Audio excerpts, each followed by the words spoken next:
When you move an aquarium, it's really worth giving your gravel a clean, particularly if it's a saltwater tank, because the amount of bristle worms you can remove from your gravel is absolutely amazing. We've been cleaning this gravel for quite some time, and there's still a huge amount of worms in the gravel and heaps of dirt, so it's really not worth starting out with dirty gravel. If you're going to move the tank, just give the gravel a good clean, and make sure that you've got good biological media, such as marine pure, that can house all your good bacteria, so your fish are not going to suffer from a lack of good bacteria in the new setup. And just keep an eye on your water quality for the next month after the move, and keep the feeding quite light.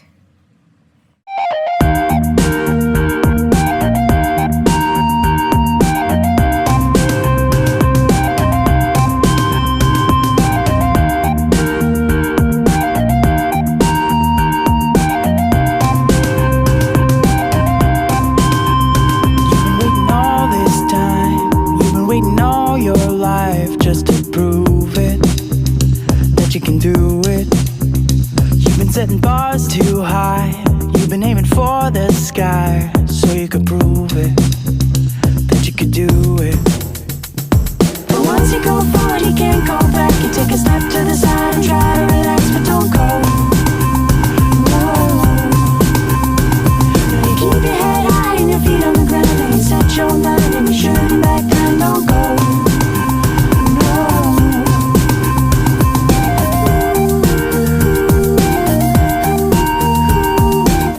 Now when you come in to see us at Majestic Aquariums and you bring a sample of water, what we want is a video of your tank running so we can see everything going on in the tank, but then we also like to see whatever bits and pieces you got to try to make sure we don't sell you the same thing. So what I'm going to do now is just talk you through all of these products so there's a clear understanding of what the tank's going to require. So the first thing I'll talk about is the test kit. So this is a very basic test kit. It's going to check pH, KH, nitrite, nitrate. We're not going to bother with CO2 in salt water and ammonia. So you can give that a test every now and then, particularly after you put new fish in the aquarium. But moving through the products, we've got GrowTech 1, 2, 3. So these products would be a calcium carbonate mix. Now there's not too much in there, so by all means just use them up. They are just going to help raise your KH and calcium. Now you do have 3 bottles of Red Sea calcium for some reason. And once again, we want to keep the calcium level of this tank at around, say, 440. So over time, the calcium is going to deplete. Then we're also going to want to keep the KH of this aquarium at about 8. So we've got various products here for doing that. We've got KH Coralline, that'll raise that.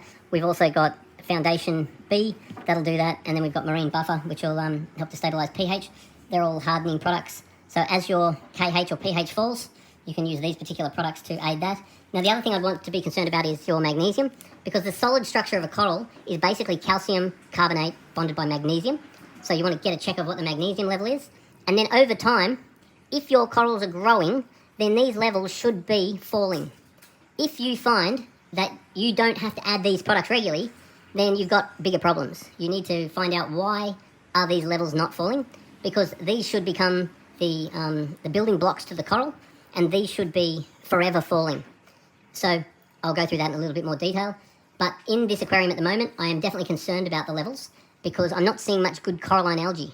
So when the water quality is right, and it's been right for a number of months, then I'm expecting some nice good purple coralline algae growth. But a lot of the algae that I scrubbed off this tank was all green, and that's indicating phosphates. So basically the way it works is you've got KH, calcium, and magnesium are your building agents. So they're your reef builders. They're the ones that are going to help your corals to grow. Then you've got phosphate and nitrate, and they are your reef killers. Your phosphate and nitrate are your nutrients that are going to encourage your algae and are going to affect your corals.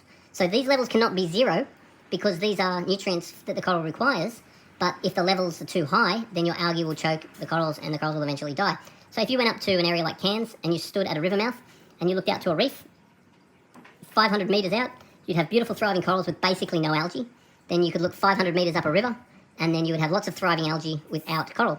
And that's because the nutrient runoff from the land goes into the river, and then it should go past mangroves, calopa beds, and various things that will suck all of the nutrients out of the water. Then it goes out onto the coral reef, basically devoid of nutrients. So that's why your nitrate and phosphate needs to be quite low. So there's various options for reducing nitrate and phosphate. If your levels are quite bad, you can do water changes to reduce them.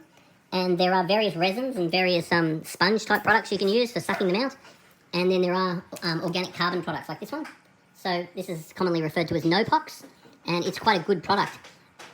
Up to me, though, I'd be putting these on dosing pumps because I'm really not interested in thinking about what I've got to do every day. I'm much more interested in just setting up a dosing pump. The dosing pump does it for you. Then over time, as these levels slowly change, we can slowly change the level on the dosing pump. And then eventually, after a number of months, you'll stabilize your input and your output. So therefore, your corals are going to use a certain amount of calcium, carbonate, and magnesium, and you're going to produce an amount of nitrate and phosphate. So you can balance these levels using a dosing pump. Now, human error will basically guarantee that you cannot do this without a dosing pump. Because as much as you might be deluded that you're going to do exactly the same thing every day, the reality is life just gets in the way and you're not consistent, even if you may be for the first few months. So moving on, these ones here are going to help to stabilise our reef builders. And we've got some test kits here that we can refer to. And then phosphate and nitrate are our reef killers. So moving along, we've also got some coral food. This is quite a good coral food to, you can just pinch that into the aquarium above some of your corals. Good for feeding things like gonioporas. Don't feed it too much, just feed what you have to. Then you've got some more coral food here, which is your Reef Energy AB. That's good nutrients for your corals. It's a good thing to add, particularly if your nutrient levels are low. If your nitrate and phosphate is higher, these sorts of foods are almost unnecessary. If your nitrate and phosphate is lower, then these sorts of foods become more important. Now, we've also got a coral dip. A coral dip is a very good thing to do for any new coral that we're putting in the aquarium, just to try and make sure that we don't introduce any bugs into the aquarium. We've got a little bit of potassium here. I would really only be dosing potassium if I'd recently done a test for potassium or potentially even sent off a ICP test. So it's a really good idea every few months just to send off an ICP test. An ICP test is going to tell you what all your trace and minor elements are, and then that will give you a really good idea for what you're doing and to see if you need to fine-tune anything that you might be doing in the aquarium. And an ICP test is a very good way of improving the things that you don't know are going on in the aquarium. Now, moving along, we have some Aptasia X. This product here is used for killing these annoying Aptasia anemones. We have some Vogel. I am a very big fan of Vogel. Vogel is an artificial immune system stimulant. So I would definitely want to put that in the tank today after our adventure of moving the fish tank. That's going to help the fish's immune system. Garlic Guard, that sort of is quite good for enticing finicky eaters. So you could pour that on your food. You could pour it in the tank, but most people tend to pour it on the food if they have trouble feeding fish. Now you've got some Prime Water Ager. In this tank, I wouldn't really ever use Prime unless I had ammonia. I'd use it to detox ammonia. I'd be more likely to use the Prime in my freshwater aquariums because I'd really rather use RO water. I really don't want all the crap that's in Sydney tap water going in my fish tank. Now, basically, as far as your fish are concerned, fish keeping is 50% about water quality and 50% about nutrients. So this food here, Probiotics from New Life Spectrum, is probably about the best food you can buy, and it's got the probiotic bacteria in it, and that means that when the fish poo, the bacteria in the poo eats the poo. So we've also got a bit of seaweed, which is good for a treat. Definitely don't be feeding that if you're getting high nitrate and phosphate levels. Then here we've got some medications. You don't ever want to add medications into a reef tank. You would only want to add medication into a quarantine tank. We've got some praziquantel here, which is good for flukes. And we've got a tester, a hydrometer for checking the salt level. And it's good to bring that into the shop every now and then and test it against our digital one, just to make sure that that it's staying accurate, because over time they will degenerate. So the other food that I want to add to this would be Danichi Color, because in sheer quality, that's definitely my favourite food. And then your probiotics is like a perfect mix for that. So bringing a sample of water and a video down to Majestic Aquariums on a semi-regular basis is going to allow us just to slowly steer you in the right direction. Beautifully measured. Now, when you're buying coral for your aquarium, it's really important to have an understanding of how easy the coral are to keep. So it's really good to bring a little video of your tank running so we can see what lights are running and what's running on the aquarium. And then things like your leather corals, it's quite common for these to be closed for even up to a couple of weeks, and they'll shed off this white waxy film, and that's quite normal. That's them shedding their algae and so forth. And then when they open up, they're absolutely beautiful. So there's some nice big leather corals here, very easy coral to keep. There's some zoanthus here. They'll open up beautifully. They'll spread around the place. Wonderful to keep. Got some really beautiful corellas. Really great options. Then there's some lovely anemones around the place. But the only thing you need to know about anemones is anemones tend to be the best or the worst thing you ever buy. Because if you buy an anemone and it sits in a beautiful position and the clownfish go in it, they're just worth their weight in gold. But if they end up getting caught in your power head and shooting toxins into the tank, they're not as fun as you'd think. So just be aware whenever you're buying an anemone that it may be the best or the worst thing you ever buy. It's really important the tank has good surface agitation like this to make sure that you've got good gas exchange. And we've got a chiller, which is a must. On a hot day, it's a really good idea just to open this cupboard up, just to make sure that the chiller can breathe properly, so it's not hot and stuffy in there. Most of the year it's probably okay, but particularly on a hot day, I like to just see this door open, otherwise you could organise some vents in the doors. Now you've got a protein skimmer down the back there. It's a really good idea to clean the inside of the neck of the skimmer every couple of days, even if you just get like a little brush for doing that. And then as that fills up, you just give that a clean. The cleaner it is, the more effective it's going to work. You've got some filter socks here that you can just empty as they get dirty. Got a marine pure block in the back there that you just give a clean every now and then by immersing it in some salt water. We've got some nice lights on this aquarium.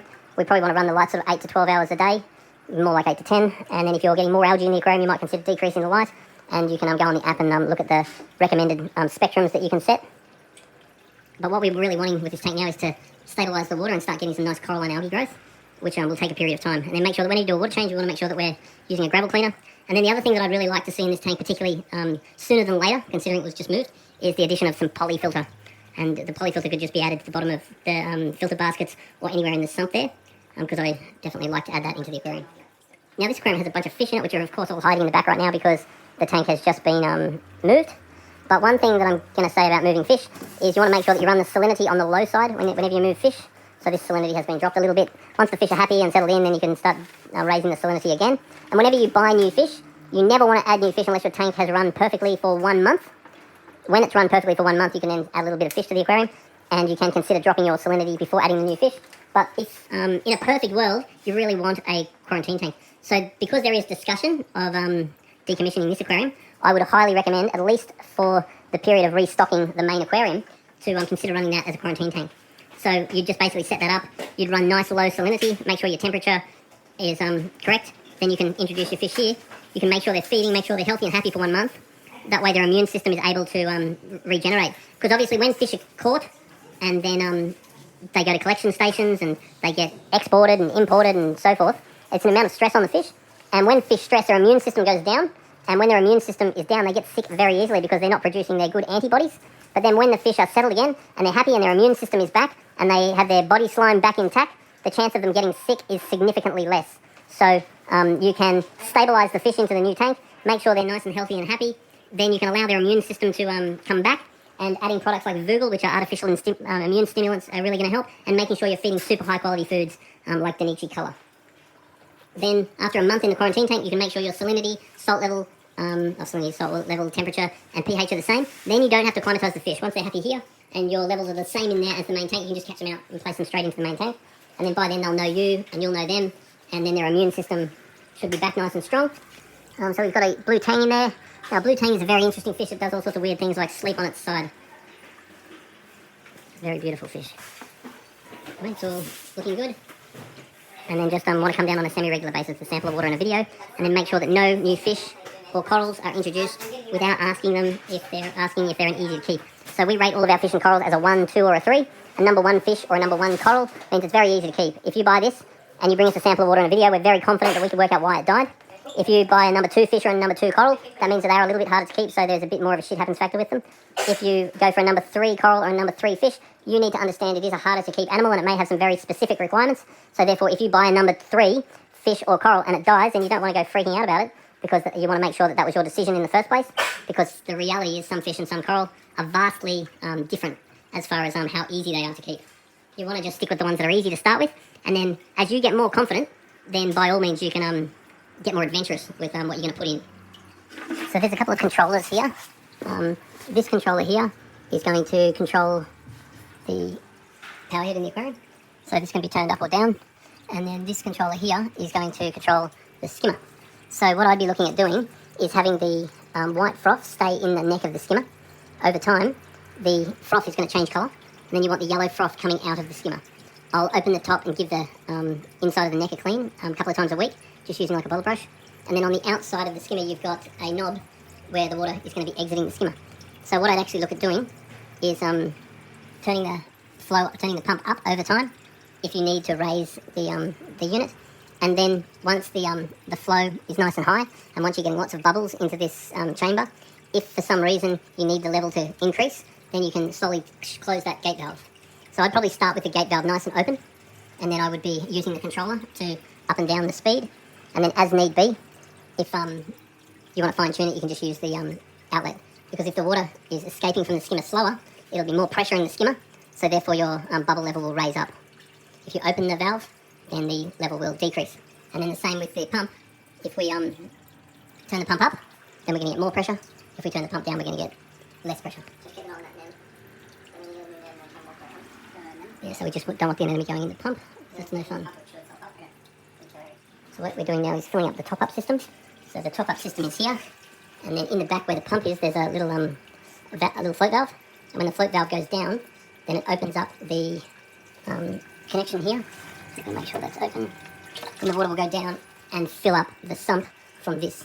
So you want to keep this full of water, and then that should keep the sump full of water. And that means that the skimmer should work consistently, and it means your salt level should be consistent. Every reef aquarium, you really want to have a top-up system. You do not want to rely on evaporation. Otherwise, as the water evaporates, the water will get fresher, so therefore you'll have less stability for your corals. And it also means that usually the sump level will be fluctuating, which means the skimmer will not be running efficiently all the time. So I really recommend every single saltwater aquarium have a top-up system, and it's very important that there's RO water in the top-up, not tap water, and definitely not salt water.